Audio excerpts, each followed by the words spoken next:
بسم الله الرحمن الرحيم الحمد لله رب العالمين والصلاة والسلام على أشرف الأنبياء والمرسلين وعلى آله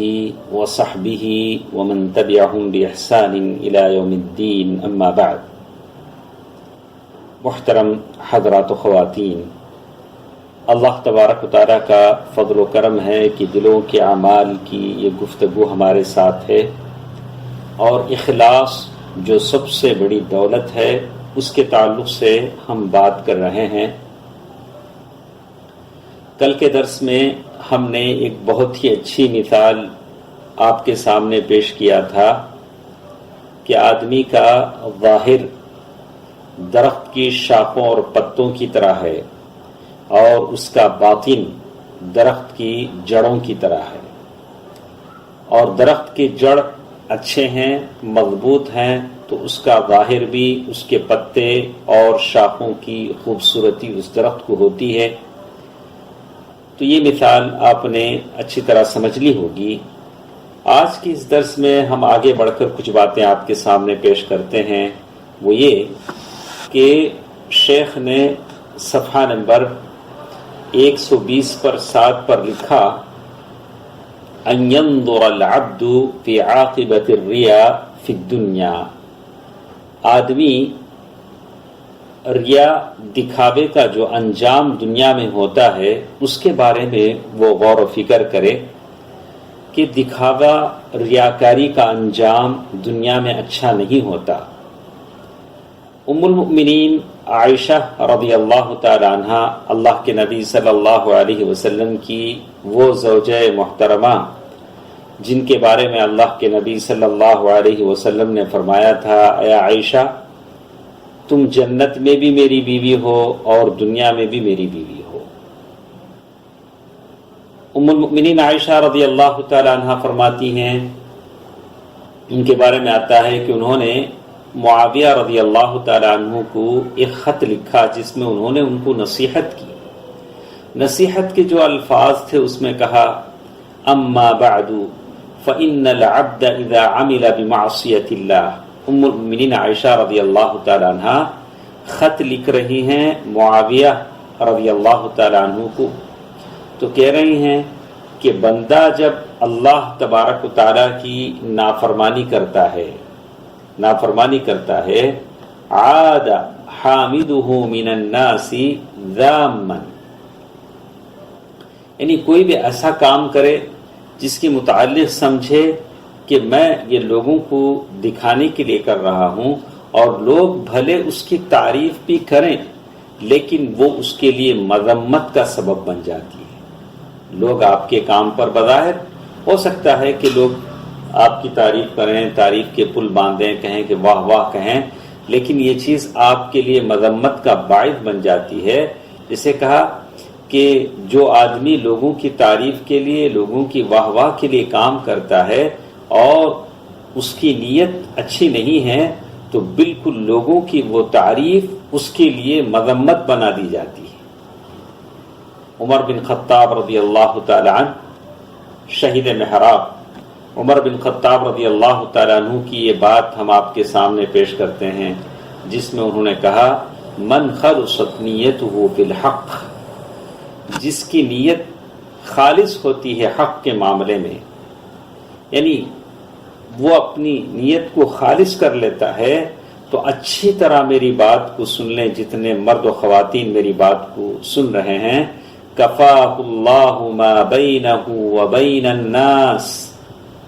اللہ اس کے لیے لوگوں سے کافی ہو جاتا ہے۔ آپ اگر نیت کو خالص کر لیتے ہیں، بھلے اپنے ہی معاملے میں کیوں نہ ہو، اللہ تعالیٰ آپ کے لیے کافی ہو جاتا ہے۔ اور جو شخص لوگوں کے لیے اپنے آپ کو مزین کر لیتا ہے، لوگوں کے سامنے شان و شوکت کا اظہار کرتا ہے، اپنے آپ کو اچھا بتانے کی کوشش کرتا ہے جو اس کے اندر نہیں ہے، تو اللہ تعالیٰ اسی کام سے اسے ذلیل کر دیتے ہیں۔ ابن قیم رحمہ اللہ،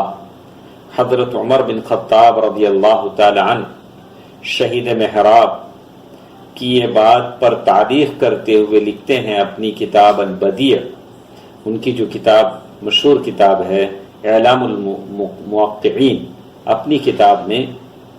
باقی بہت بدیع کتاب ہے اور ایسی کتاب جس میں بہت سارے باتیں عام امتوں کے لیے ہیں، اعلام الموقعین،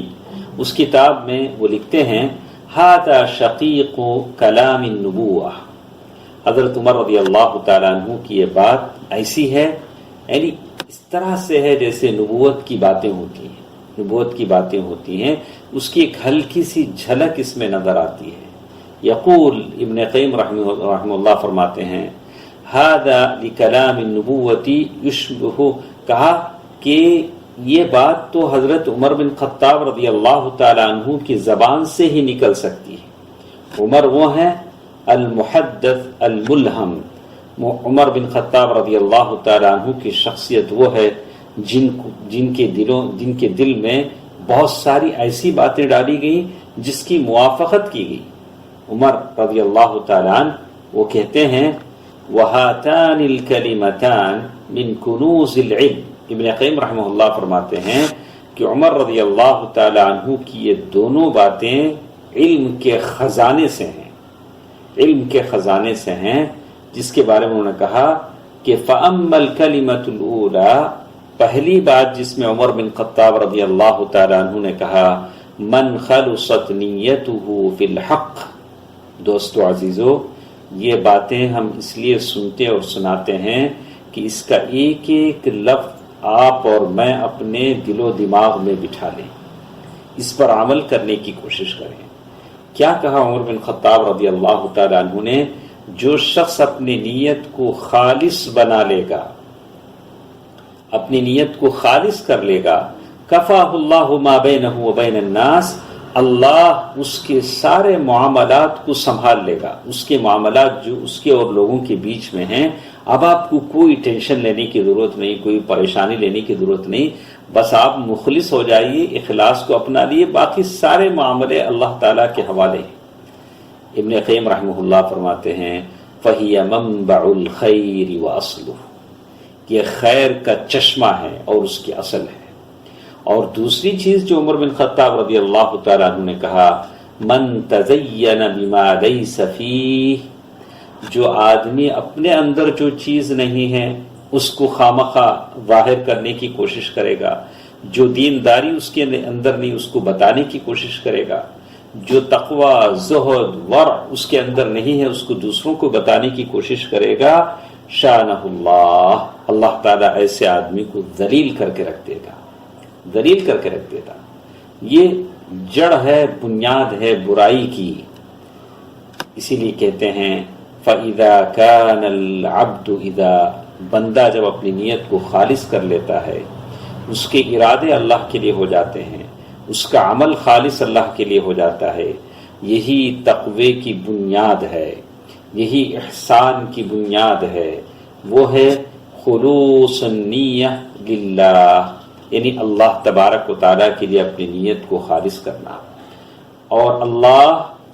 لا غالب لہ، اللہ تبارک و تعالیٰ پر کوئی غلبہ حاصل نہیں کر سکتا، وہ سب پر غالب ہے۔ اور اللہ جب آپ کے ساتھ ہو جائے گا تو آپ پر کون غلبہ پائے گا؟ اور آپ کے ساتھ کون کیا برائی کرے گا جو اللہ آپ کے ساتھ ہو گیا؟ جب اللہ آپ کے ساتھ ہو جاتا ہے تو آپ کو کسی سے ڈرنے کی ضرورت نہیں، اس لیے کہ اللہ آپ کے ساتھ ہے۔ ہاں، اللہ تعالیٰ سے آپ امید رکھتے ہیں، اللہ تعالیٰ پر آپ کا بھروسہ ہے، اللہ تبارک و تعالیٰ آپ کی مدد کرے گا تو آپ کو کون کیا نقصان پہنچا سکے گا۔ لیکن اگر آپ اللہ کے علاوہ کسی اور کے لیے کریں گے تو معلوم یہ ہوگا کہ پھر اللہ تبارک و تعالیٰ سے کوئی آپ کو بچا نہیں سکے گا۔